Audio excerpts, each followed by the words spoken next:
Smart Business. Sobat Business, apa kabar? Ketemu lagi bersama saya Daryl Adam. Kali ini di Smart Business, podcastnya Smart FM yang menghadirkan bagaimana Anda mampu mengelola bisnis. Lagi-lagi saya sampaikan kepada Anda bahwa belajar adalah satu hal yang penting untuk kita lakukan. Dan hari ini kita akan belajar langsung dari seorang yang sukses, punya bisnis sempat 3 kali gagal, tapi akhirnya di bisnis ini adalah bisnis yang ia temukan dengan kecintaan karena hobinya adalah makan. Ada Pak Abraham Victor. Kita salaman dulu kali ini. Salaman lagi. Gimana, Oke. sehat? Sehat. Bisnis lancar. Hangry ya? Hangry ya. Ini gimana sih awalnya kok bisa kasih nama Hangry? Jadi Hangry itu kita pilih karena kita pengen tim kita itu, dan saya sendiri ingat tiap hari bahwa customer kita tuh hungry dan angry. Hungry dan angry. Iya, jadi makanannya harus enak dan cepet nyampenya. Gimana? Harus enak dan cepat. Iya, karena kalau udah hangry, makanan datang nggak enak kan bete kan. Mm-mm. Kalau kita udah lapar banget, makanannya lama juga bete juga. Jadi ya ini DNA kita yang kita berusaha fokuskan terus sih, dan pengen lebih baik terus dari dua sisi tersebut. Oke. Ya. Ini awalnya gimana sih terbentuknya Hangry ini? Jadi waktu kita mulai itu 2019 bulan November. Sebenarnya kita mulai mengerjakan proyek ini tuh 1 September 2019. Jadi ya di tahun ke-6 kita. Dulu mikirnya itu kita ada dua pemikiran. Pertama itu kita pengen bikin brand F&B yang bisa berkompetisi dengan pemain-pemain global. Karena kalau kita lihat di Indo kan yang gede-gede itu kan brand-brand US ya. Iya. Dan kita pikir kayak kenapa kok nggak ada brand lokal yang bisa gede banget ya? Kalau menurut saya sebenarnya bisa-bisa aja harusnya. Karena di dunia consumer itu kan semua orang itu nggak ada loyalitas. Iya. Kita selalu pengen hal yang baru, yang lebih enak, lebih oke, lebih murah. Jadi harusnya ada kesempatan. Itu satu. Kedua, kita juga pengen bikin bisnis F&B yang tidak butuh modal terlalu banyak, dan setiap kali buka toko itu balik modalnya cepat. Dan kalau kita buka restoran, itu biasanya sulit, karena kan kita buka tempat harus di tempat yang bagus, harganya mahal, baliknya beberapa tahun. Nah, untuk bisa lebih cepat, menurut kita mendingan kita buka satu dapur aja, di mana di dapur tersebut kita jualan menu dari beberapa brand kita sendiri, sehingga karena beberapa brand, omsetnya jadi tinggi. Karena omsetnya tinggi dan modalnya nggak terlalu mahal, maka jadi balik modal lebih cepat lagi gitu. Nah, jadi dari dua pemikiran tersebut lahirlah ide bikin Hangry yang bisnisnya seperti bisnis kita sekarang, yaitu Cloud Kitchen. Oh, sebentar, Pak Abraham. Ini secara nggak langsung kan membocorkan strategi penjualan ya di situ ya? Nggak juga, itu baru pemikiran dasar. Oke, menarik. Bedanya apa antara pemikiran dasar yang akan diaktualisasikan ke strategi penjualan? Banyak banget ya. Jadi pemikiran dasar itu kan baru pemilihan, baru ide awal. Tapi abis itu kita harus mikir nih, kita mau bikin brand apa yang kita buat gitu, produknya apa, terus gimana cara kita mau operasikan brand-brand yang berbeda tersebut di kitchen yang sama misalnya. Terus kalau kita lihat F&B, sayangannya banyak banget. Misalnya kita jualan nih sekarang, kita kan online, kita jualan di platform delivery ya. Itu jumlah merchantnya setahu saya 300.000 misalnya. Gimana cara kita bisa terjual barangnya ketika harus bersaing dengan 300.000 pemain lainnya gitu misalnya. Jadi kan banyak sekali yang harus dipikirin. Jadi yang pemikiran dasar tersebut tadi ya baru awal doang, masih banyak PR. Walaupun itu nggak akan jadi sebuah strategi ke depan? Enggak. Maksudnya itu baru pemikiran dasar, tapi strategi itu lebih ke apa yang membantu, apa yang meng-guide kita untuk eksekusi kita sehari-harinya itu. Oh, itu relate-nya ke strategi? Iya. Termasukkah mungkin masuk ke sisi diversifikasi produk? Of course, ya. Jadi misalnya kita pengen naikin omset, kita harus mikirkan gimana caranya, produk apa lagi yang perlu kita luncurin biar omset kita naik. Ada berapa kategori produk di Hangry sekarang? Kita lupa, tapi kita punya 12 brand. 12 brand? Ya, 12 brand. Oke, dan itu apa saja? Kita ada Moon Chicken, ada Ayam Koplo, ada Hot Side Story, ada Butumbar, ada Sangyu, Aca, Uno Chicken, lupa sisanya. Itu tim saya doyan banget tuh makan itu. Iya, thank you deh. Senang dengernya. Jadi semuanya itu terkonsep dengan kualitas yang dipertahankan.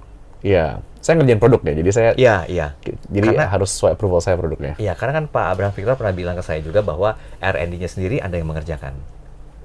Saya mengerjakan produknya, saya bekerja dengan tim R&D. Jadi tim R&D itu mendevelop produknya berdasarkan guidance, direction produk yang saya bikin gitu. Oke, Pak Abraham, bentuk persaingan sekarang semakin ketat. Perlu inovasi. perlu diversifikasi juga. Ya. Lama nggak sih untuk bisa menentukan itu dan tetap bertahan dengan kekuatan dari manpower yang dipunya?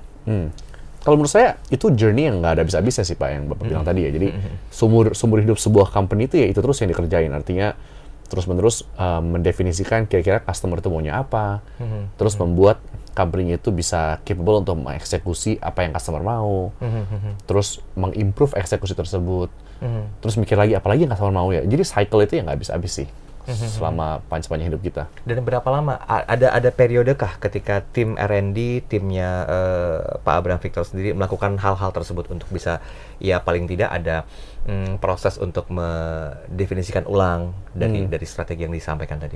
Setiap minggu itu. Oh, Ya, oke. setiap minggu. Dan harus setiap minggu? Kalau bisa lebih sering lagi kalau bisa. Nah, sebentar, ini menarik. Kalau bisa lebih sering lagi. Apa manfaat yang didapatkan? Karena kan otak kita dipaksa untuk terus berpikir kreatif ya. Iya. Kan idenya sebenarnya untuk kita bisa move fast kan idenya. Jadi kalau misalnya what it takes to move fast ya kita seminggu sekali mikir, seminggu sekali kita rekoordinasi dan seminggu sekali kita execute ya kita akan lakukan itu.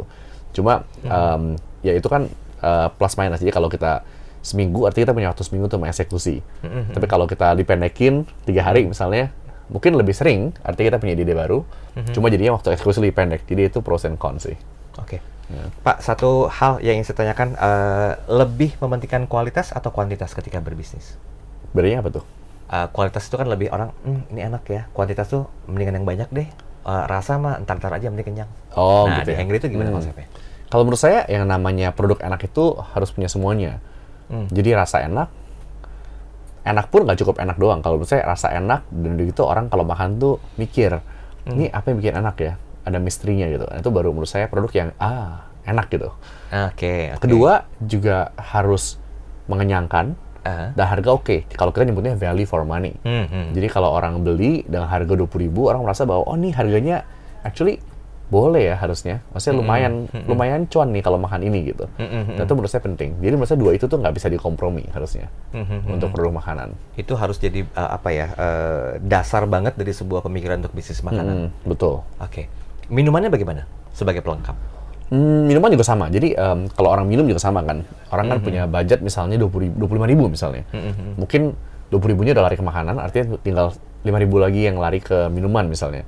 Di 5.000 ini, apa yang gue bisa dapetin yang menurut gue ini worth it dan enak? Nah itu pertanyaan yang bisa kita tanya ke diri kita biasanya. Dan jawabannya kita sendiri yang menemukan?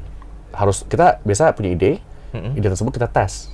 Kira-kira ini kalau produk ini, kalian mau beli atau enggak gitu. Itu berlaku juga ya untuk sistem yang store ya?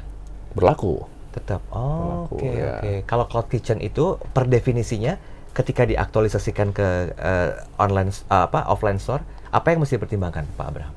Kalau cloud kitchen sama offline store kan bedanya di service ya. Jadi kalau di cloud kitchen itu kan orang pesan makanan datang. Tapi kalau di offline store itu kan orang ketemu kasir kita, pesan, di service dengan orang front kita. Jadi ada layer service yang di cloud kitchen itu nggak ada. Itu yang harus kita pikirin. Oke. Mana yang paling sulit Pak Abraham Victor ketika mempertahankan loyalitas dari customer? Di cloud kitchen kah? Atau di offline store? Karena udah ada store-nya kan sekarang? Ya. Berapa? Satu ya. Menurut saya sama-sama susah. Karena jadi makanya kalau menurut saya asumsi kita itu ketika masuk ke consumer business itu harus customer itu tidak loyal. Jadi justru itu? Iya, jadi kita itu harus berusaha keras untuk membuat customer kita yang memilih kita lagi. Dan makanya kita harus perfect. Kita harus fokusin di semuanya, dari mulai rasa, value for money, terus juga availability, terus juga berapa lama total proses untuk bisa dapat makanannya ketika dari pesan sampai dapat. Itu semua harus pikirin ujung ke ujung tuh.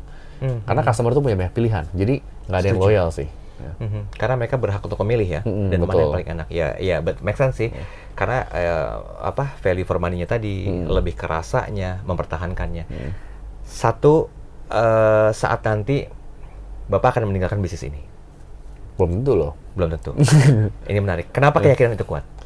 Karena menurut saya journey saya saya kan udah coba banyak hal. Mungkin kalau dibandingin teman-teman saya udah coba lebih banyak hal. Mungkin ada yang udah pernah coba lebih banyak hal dari saya juga ya. Cuma kalau buat saya udah coba lumayan banyak. Saya udah pernah coba bisnis yang tradisional. Saya udah pernah kerja profesional, investment banking. Saya udah pernah juga kerja di korporat sebentar. Saya udah pernah juga bikin bisnis di dunia fintech. Saya udah coba lumayan banyak nih. Dari semua yang saya cobain, yang saya temukan itu, saya itu suka sekali bikin bisnis, bikin company. Saya kompetitif, saya suka berkompetisi, dan saya suka dengan produk consumer. Nah, jadi kalau buat saya 3 hal ini tuh udah tercapai di Hengri. Jadi buat saya nggak perlu eksplorasi lagi sebenarnya, karena saya udah ketemu passion dan panggilan saya. Oke, baik. Boleh ke kamera, Pak Abraham Victor? Boleh nggak kasih tips untuk smart business yang mungkin sekarang berada di zona nyaman, yang masih pilih-pilih untuk cari bisnis, dan bagaimana menemukan yang tepat? Silakan.